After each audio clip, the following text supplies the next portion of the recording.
So hello friends, good morning. तो आज हम जा रहे हैं एक स्पेशल जगह, तो चलिए हमारे साथ, ले चलती हूँ आपको। तो हम बैठ चुके हैं गाड़ी में और हमने स्टार्ट कर ली है अपनी जर्नी शिमला ISBT से।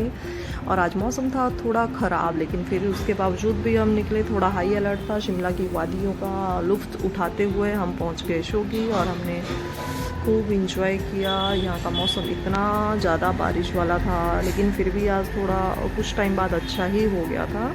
तो हमें पहुँचना था मतलब 2 बजे पहुँचना था हमें एयरपोर्ट, क्योंकि मेरा 3:30 की फ़्लाइट टेक ऑफ करने वाली थी। लेकिन हम हो चुके थे रास्ते में बहुत ज़्यादा लेट, और ये पहुँच गए हम परमाणु, जहाँ पे कुछ लोग फ़ोटोशूट करने के लिए रुके थे। और उसके साथ ही हम पहुँच गए चंडीगढ़। चंडीगढ़ एयरपोर्ट रोड बहुत ही सुंदर तरीके से बनाया गया है। तो यहाँ पे हमें दिखाई दी एक सुंदर सी बिल्डिंग, जिसका इंफ्रास्ट्रक्चर मुझे बहुत ही पसंद आया। तो फाइनली हम पहुँच गए सरदार वल्लभ सिंह पटेल इंटरनेशनल एयरपोर्ट पर। और हमारा टाइम हो चुका था 2:30 आफ्टरनून, और 1 आवर बचा था मेरी फ़्लाइट टेक ऑफ होने के लिए। और मैंने जल्दी जल्दी भाग के वेब चेक इन किया। और उसके बाद मैं पहुंच गई सिक्योरिटी चेक के बाद एयर इंडिया के काउंटर पे। Web check in boarding pass हाथ में लेने के बाद किया मैंने अपना लगेज, जो मेरा हैंड बैग था उसका वेब चेक इन।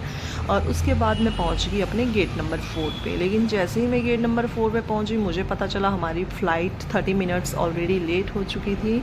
और फिर हमें वहाँ पे वेटिंग लेना पड़ा, और मुझे आगे की भी टेंशन हो गई थी, क्योंकि दिल्ली से मेरी कनेक्टेड फ़्लाइट थी। अब मैंने सोचा कुछ ना कुछ खा लिया जाए, तो मैंने यहाँ से ऑर्डर किया पनीर रोल। और अब मैं चल पड़ी अपने बोर्डिंग गेट के पास। तब तक हमारी फ़्लाइट भी पहुँच चुकी थी। तो हमें यहाँ से मिली थी विस्तारा की फ़्लाइट, जो कि अब मर्ज हो चुकी है एयर इंडिया में, लेकिन इसकी सर्विस पहले वाली ही है। विस्तारा की सर्विस बहुत ही अच्छी है फ्रेंड्स। ये फ्री का खाना भी देते हैं, लेकिन इनका खाना भी अच्छा रहता है। और हमारी बोर्डिंग चालू हो चुकी थी और हम जा रहे थे अब फ़्लाइट के अंदर। और जैसे ही हमारी बोर्डिंग चालू हो रही थी, तो ये भी एक लॉन्ग प्रोसेस था, क्योंकि बहुत सारे लोग थे। हमें इसमें भी काफ़ी ज़्यादा टाइम लग गया था।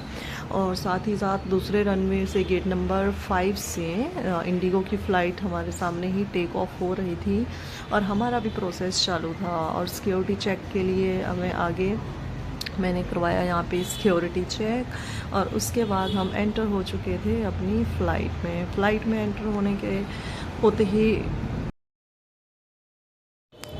मैंने ढूंढी अपनी सीट। मेरी सीट थी 12C, साइड वाली सीट थी मेरी रो में। और एक सुकून भरा सांस लिया कि फाइनली अब हमारी फ़्लाइट चल पड़ी। लेकिन उसके बाद भी हमारी फ़्लाइट को टेक ऑफ होने में कम से कम 10 to 15 मिनट्स और लगा, जिसकी वजह से मेरी दिल्ली की फ़्लाइट ऑलमोस्ट, मेरे पास ओनली 40 मिनट्स बचे थे। लेकिन दिल्ली एयरपोर्ट में भी इतना ही ज़्यादा टाइम लिया गया। तो मिलते हैं इसके साथ आगे की जर्नी में। तब तक के लिए देखते रहिए मेरा channel. Thank you so much, bye bye, see you soon. और मेरी फ़्लाइट के आगे इतने बड़े आदमी बैठे